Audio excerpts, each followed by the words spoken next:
You're listening to The Whole Truth, a Resources Rising Stars podcast. Nothing warms the cockles of an investor's heart like a good copper assay. Nimy Resources is the subject of our current episode on The Whole Truth podcast, and I'm Paul Armstrong. I've just spoken to Nimy MD, Luke Hampson. He's taken us through the latest assays from the company's Mons project in the heart of Western Australia. The company's been hitting plus 2% copper in its latest drilling. The question is, how much have they got, and does the grade increase at depth? At the moment, the trend is their friend. The copper grade is increasing as they drill deeper. They've effectively outlined copper and nickel mineralisation over an area that's basically a square, 240 metres long strike by about 260 metres deep. It's open in all directions, so the question is, will this copper grade continue to increase at depth? The company has also given investors something else to chew over. It announced some very interesting and high-grade gallium hits 15 kilometres away from these copper results. Gallium, as you might remember, is in high demand because the Chinese have effectively cut off supplies of it, and it's an essential ingredient in computers and other IT applications. So there's two sources of value creation here for shareholders in Nimy. Given the company has a market cap of just $12 million, you'd have to think there's huge upside there as the company continues to drill out both projects. Copper exploration in Western Australia is the holy grail, as we say in this episode of exploration. It's where investors stand to make substantial money, but we don't have it in the quantities of iron ore and gold in Western Australia. Perhaps Nimy is about to become the next copper success story along the lines of the great Sandfire Resources. Luke, copper discoveries in Western Australia are the holy grail of exploration. You know, we don't appear to have the copper in this state that we have in quantity like iron ore and gold and the like, but of course copper is the hot metal. It's tipped to be the metal of the next decade or so. You've just intersected 2% plus copper right in the heart of Western Australia. The question is, have you got a copper discovery on your hands? Well, it appears so, Paul. The style of it's sort of up for grabs a bit at the moment, but we're working on a magmatic model. As you know, with the history of it, we started off, nickel focused. But as we've got deeper, we're finding that the copper's kicking in far more than the nickel, and it looks like maybe it's a multi-event type mineralisation. And I think the bottom one was 5.58 metres at just over 2% copper with nickel, cobalt, PGEs. So it's fairly promising. If you connect the dots, it's over 100 metres at 1%, if you like, is what this drill result has shown us. Open underneath it, open north and south. So we may well be. We have had hints of it as we've gone through, even in the south. I think people, if they look back on the announcements, we had some interesting lead, zinc, copper intervals, probably 40 kilometres south of it. So there's been hints of a copper system on the way through, but this is a bit of a breakthrough, I think. Bit of context here, Luke. What we're talking about here is the Masson prospect within the Mons project. Yes. Now, at Masson, as you say, you started looking for nickel. But as things have evolved at depth, the copper's come to be the strongest, most dominant metal. Yeah. What sort of dimensions have you got so far? Well, so far, we've got a strike length of about 240 metres. The depth down hole's 102 down to about 310, I think, roughly 311. Bearing in mind that bottom section is a drill hole that we haven't had the assays back for yet. So what does that take you to in a vertical depth? That's a good question. I'd say we're 260, 270 metres. So you've pretty well got a square. You've outlined mineralisation, copper dominant, 240 metres long strike by about the same amount on a vertical depth. Yeah. So you've got a box of established copper mineralisation. Now, the other interesting thing in these results, if I've read them correctly, Luke, is that the grade of the copper appears to be increasing as you go deeper. Yeah. The best we've had so far is the hole 125, yes, which has got the 5.58 metres, just over 1%. Now, within that, there's a couple of metres at over 2%. Because we cut it lithologically, if you like, there's, I think, if you look at the table in the announcement, up to 3.44% over about, 0.6, 0.7. So what does that trend tell you? Why is that so important? I suppose, put it into context, we're thinking there are a couple of mineralisation events going on at the same time here. The chalcopyrite, which is the source of the copper, associated with silver, and seems to be separate to the predominantly pyrrhotite, nickel, bit of pentlandite by the look of things. It seems to be a separate sort of mineralisation. So what it's telling us is that we've got some sort of massive sulfide copper event, potentially separate to what we saw with and below the nickel. Yeah, the nickel's a little bit, they're about equal at the top of this, around the 100 mark. But as we've got down to the bottom hole that we've got assays for at the moment, the copper's taken over. Right. So the question becomes, does the copper continue to increase at depth? And I suppose anyone listening to this, the obvious question is, where is it coming from? Yeah. And that's, part of what we're about at the moment. So the hole that hasn't been reported was outside of, if I take it back a little bit, the VTEM gave us the anomaly, if you like, to go and have a look at. And then into some ground EM, and then into some downhole upon getting the mineralisation initially anyway. So the bottom hole has actually gone beyond where the model plates were and intersected mineralisation. And we're expecting similar type of result, if you like, in terms of the copper being stronger in the bottom hole. So...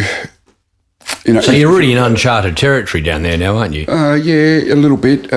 We know a lot more about it than when we did at the start, because as you said at the outset, we're looking for nickel. And that's why we did the VTEM, a big VTEM survey, to have a look at where those conductive anomalies might be. So we've gone from, we thought we may be in komatiites again as we've got down south, and then we get up there and find out it's a different system. No sign of any ultramafic rock or komatiites up there. It's a mafic-hosted intrusion, if you like. So the question about where it's coming from then gives rise to the whole issue of, is there a high-grade mother lode or source sitting at depth? Now, when we say at depth, you're not that deep anyway, so you're still within open pit territory at the moment. Well, not in the context of what those copper deposits. So is there a rich high-grade source below that? And given that you've got this area at 240 metres long strike, do you have a series of these in the form of sort of mineralised lenses that would collectively form a big project? Well, lens is the right thing that we think we've hit here, a copper lens within the sulfide mineralisation. Now, below it's still open. And again, as I say, with the last drill hole that we did went below where we were able to model the conductive anomalies. So we've actually got it beyond that. And then if you look particularly north, people will be able to see this in the announcements, it's clearly illustrated. We've got the mafic intrusive travelling north, and we do have VTEM anomalies through there to follow up. And that travels for about 3.1 kilometres. So, it's open at depth, and it's also open along that 3.1 kilometre strike. Right. So moving on from the actual results and what you know, you've also done, as you say, this extensive geophysics. You've got a whole lot of these targets, many of which are similar to the one that you've now drilled, that is now the Masson copper discovery. Yeah. So the question is, have you got, first of all, proof of concept, i.e. that one of the key things in exploration, of course, is that you can establish that the geophysics works. Yeah. It does lead you to mineralisation. Yep. Can you say you tick that box? I think so. Again, if you look at that 2,417 line kilometre VTEM survey that we did, there's 230 odd responses in there to go through. And that's an iterative process, if you like. It's the response. It's what structurally is underneath it. And we've got a bit of a footprint there now for Masson. The other thing that we're following up now is soils. So if we are able to get, and I think we will, a legible, if you like, or meaningful soil signature above Masson or around it, then we'll be able to use that as well. So it'd be soils and geophysics put that together, I think we might have the actual recipe here. You'll have the recipe, you look for the characteristics, and then presumably you then look at the other targets that have been identified by the geophysical consultants and say, right, which one of these bears similar characteristics or the same as where we've hit the copper? Yeah, obviously those discussions have been going for a little while now as we work through. So Masson, because we're successful straight away. And if you think at what is the genesis, if you like, for going after something like Masson, the VTEM might see down 100 metres, might see down 200, that's it, right? So that gives you a bit of a hint there that you've got something conductive, and then you go after it. Now, anything that's from, say, 100 to 200 is less visible, right? So the VTEM is giving you the obvious, not necessarily the best. Okay, so now that we've been successful, we know where the mineralisation is, we know what the characteristics are around it, geophysically, geochemically, as it turns out, then we'll work through. So you apply other, look for areas where you've got the similar geochem and there's other characteristics and say, right, we'll drill that. Yep. So where do you go here? I mean, the market is obviously still trying to work out, the jury is out among investors as to, understandably, you've only got a few holes into exactly what it is you have here, but to hit copper of plus 2% in what is an open pit depth cannot be dismissed. It's obviously highly promising. The question becomes, how much do you have of it? And does the grade increase as you go down? Now, at the moment, it looks very promising. What do you do next to try and answer some of those questions? Well, we start with Masson, and we'll go underneath the mineralisations that are there, and then along strike, and then see if we can build some scale to that. And in doing so, you garner more information about the geology and the geophysics signature in the hope of trying to find repeats of it at the other targets. And you know, again, it's an unusual setting for Western Australia. This magmatic, predominantly copper. There are a few around. So the expertise is a bit loose or a bit sparse, if you like, around these types. So we've got a few geologists having a look at it to try and work out what this system is. And we're making a fair bit of progress there as well. Now, people would say, hey, didn't I just read an announcement from Nimy that you've got gallium? Now, let's be clear about this. The gallium sits about, 15 kilometres away to the south. To the south of this copper. So you've got two distinct exploration plays here. Now, they have, you could argue the gallium's got the potential to be hugely valuable. Gallium is obviously another Chinese-dominated market, to say the least. The Chinese said recently that they're not going to export any more gallium. It's part of the whole geophysical tug-of-war that's going on. And gallium is an essential ingredient in computer chips and the like. So it's been put on the list of endangered species by Biden and co as a strategic metal, hasn't it? And so the results that you put out at Mons, 15 kilometres away from the copper of gallium, were high grade by standards of those producing gallium, which is not hardly anybody. Right. So, the gallium story, the reason that we're in that area is copper down at Block 3, right? And gallium can zone off, VMS style or even porphyry style copper. So, nobody was more surprised than us, if you like, than when we started getting these outrageous hits of gallium, if you like. And we quickly did the research as to, what's going on in the world with gallium, and found that, from other people's announcements and that, around 30 to 40 would be considered anomalous in terms of gallium trioxide. It's also just produces a byproduct in the West, if you like, whereas China's where it's concentrated. So I think it was August last year, China put some restrictions around gallium, and the price has sort of moved up as a result of that. And you're getting a lot more airplay, if you like, coming through around who the users of gallium are in the manufacturing process and that. So it's emerging, that's for sure. And if I go to it, I think the maximum, if you, again, you go back to the announcement and have a look, we've got a couple of substantial intervals. I think the most is 72 metres at over 100 ppm gallium. So if 30 or 40 is anomalous, and within that there's a metre there at 495 gallium. So once we'd sort of got a head around a bit what this might be about, then we've done a bit of research, had a look at what's driving, the supply-demand dynamics, if you like.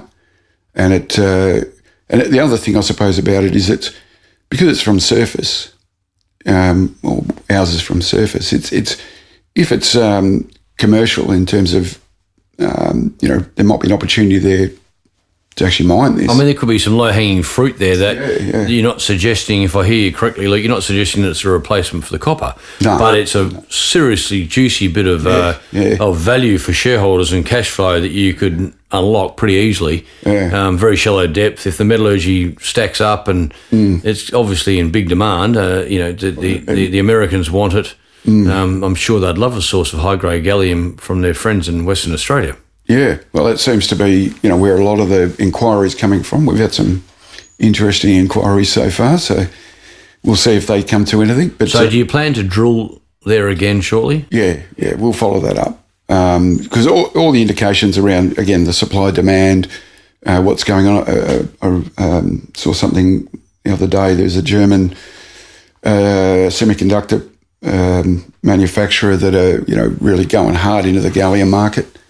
And want to be the world leader of, gallium nitrate chips, semiconductor chips. So, there seems to be a bit of noise around it. And the release with these latest results, and it triggered some inquiry, did it? Yeah. We'll see how valid those inquiries are, but we were surprised. Right. But we were surprised. So you got two sources of value creation for shareholders. Yeah. So some exciting times ahead. I mean, you got to remember, this is, I suppose, worth pointing out. This is against a backdrop of a market cap of $12 million. Yeah.